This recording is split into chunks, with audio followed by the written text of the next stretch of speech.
নমস্কার বন্ধুরা, আশা করি তোমরা সবাই খুব ভালো আছো। আমিও খুব ভালো আছি। আজকে আমি তোমাদের সাথে শেয়ার করব রুই মাছের ঝোল। তো দেখো, আমি এখানে নিয়েছি রুই মাছ, নিয়েছি আলু আর পটল, নিয়েছি আদা জিরে বাটা, অল্প করে পেঁয়াজ কুচি, নিয়েছি সামান্য পরিমাণে লঙ্কা আর পরিমাণ মতো নুন, হলুদ আর অল্প একটু গোটা জিরে। তো প্রথমে আমি মাছগুলোকে ভেজে নেব। দেখো, কড়াইতে তেল গরম করে সামান্য একটু হলুদ দিয়ে মাছগুলোকে খুব ভালোভাবে এপিট ওপিট করে ভেজে নেব।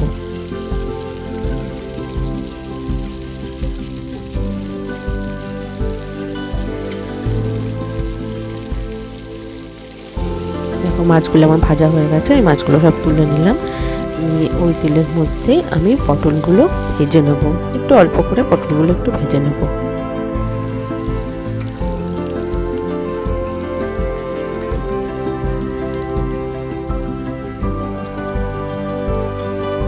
দেখো, পটলগুলো আমার একটু হালকা করে ভাজা হয়ে গেছে। পটলগুলো আমি তুলে নিলাম। নিয়ে এবার ওই তেলের মধ্যেই গোটা গরম যে জিরেটা রেখে দিয়েছি, ওই জিরেটা ফোড়ন দিয়ে আর পেঁয়াজগুলো দিয়ে ভালোভাবে একটু ভেজে নেব।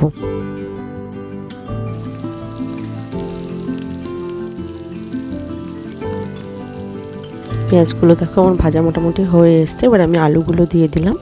দিয়ে আলুগুলো ভালোভাবে একটু ভেজে নেব।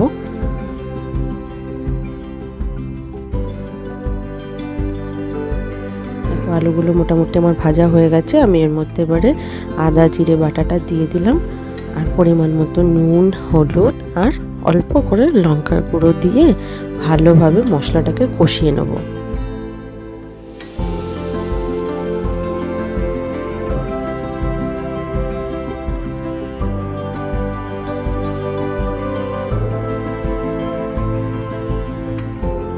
দেখো, মশলাটা কিন্তু আমার মোটামুটি কষানো হয়ে এসেছে।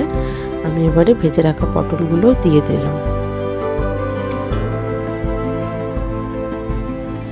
আবারও ভালোভাবে সবগুলো একসাথে কষিয়ে নেব।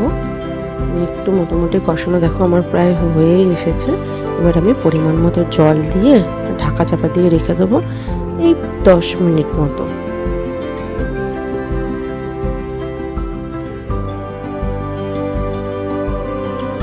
মিডিয়াম ফ্লেমে দিয়ে রেখেছি। মিডিয়াম ফ্লেমে 10 মিনিট মতো ঢাকা চাপা দিয়ে রেখে দিলাম।